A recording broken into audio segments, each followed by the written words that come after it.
Makikita po natin, patuloy pa rin, narito pa rin yung bagyong tinawag nating Berbena o si Tropical Storm Koto na huli nating namataan nasa 480 kilometers northwest ng Pag-asa Island. Pero hindi naman ito nakaka-apekto pa sa anumang bahagi ng ating bansa.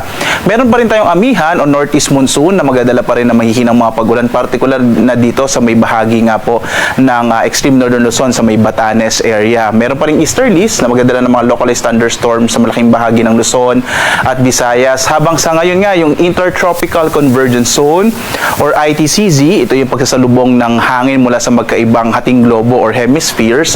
Ito yung magdadala ng mga pag-ulan naman sa silangang bahagi ng Visayas at ng Mindanao. Kaya ngayong araw po, posibleng ang mga pag-ulan mula mahina hanggang sa katamtamang mga pag-ulat, kalat na mga pagkilat pagkulog sa eastern section ng Visayas at dito sa may Caraga at Davao region.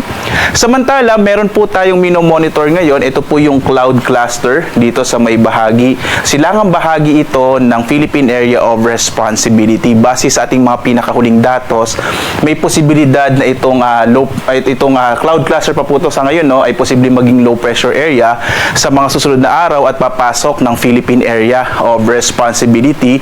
Lalo't nga ngayong buwan ng Disyembre, 1 hanggang 2 bagyo ang inaasahan nating maaring mabuo or papasok ng Philippine Area of Responsibility. Kaya tumutok po sa mga update ng Pag-asa para dito sa minomonitor natin na cloud cluster na nasa labas pa ng PAR.